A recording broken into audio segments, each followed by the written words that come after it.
उसके बाद मीरा के जाते ही वहां राजा के यहाँ अकाल पड़ गया, न पानी न खाना न पीना न देना। तो जब से वहां क्या हुआ, सब लोग बेहाल हो गए। सबने कहा कि तुमने किसी भक्त का संत का अपमान करा है। जो मीरा थी वो साधारण और नहीं थी, वो साक्षात प्रभु का रूप थी, साक्षात साधारण नहीं। तो सारे गांव के लोग बात मिल करके द्वारका जाकर के वहां उन्होंने मीराबाई को खोजा। मीराबाई को खोजने के बाद वो मीरा से विनती करने लगे कि आप हमारे साथ हमारे घर चलो, हमारे मुझसे मरने लगे, वहां कुछ नहीं लगे।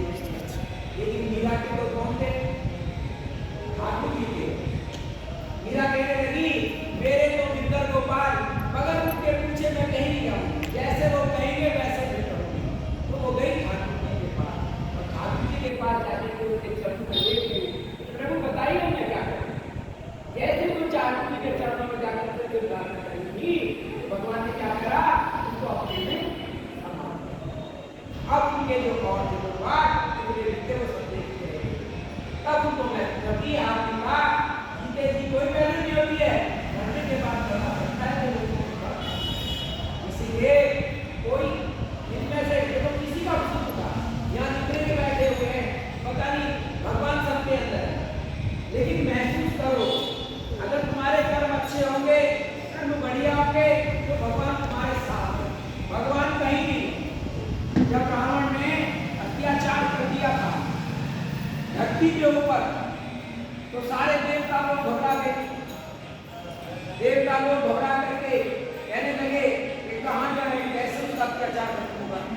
तो सारे देवता लोग सारे मिल करके ब्रह्मा जी के पास गए। ब्रह्मा जी के पास गए, ब्रह्मा जी ने कहा भाई मुझे तो पता है भाई भगवान कारण है, भगवान को भूलो, भगवान पास है। तो कहने लगे ब्रह्मा जी कहीं मेरे को तो पता नहीं भगवान के कारण, आप ऐसे करो ये सब चल करके क्योंकि भगवान जी को गाय बहुत प्यारी, तो आप गौ माता के पास, धरती माता के पहले धरती माता के पास गए। धरती माता ने क्या करा, गौ का रूप धारण किया। गौ का रूप धारण करके उन्होंने कहा कि मैं तो पता नहीं मैं कहाँ पर आप कहाँ मिलेंगे। वो कहने लगे कि चलो शिव जी के पास चलते हैं। तो कहने शिव जी के पास गए, तो कहने लगे कि ठाकुर जी जाकर के मिलना है, कहाँ मिलेंगे। तो भगवान शिव ने कहा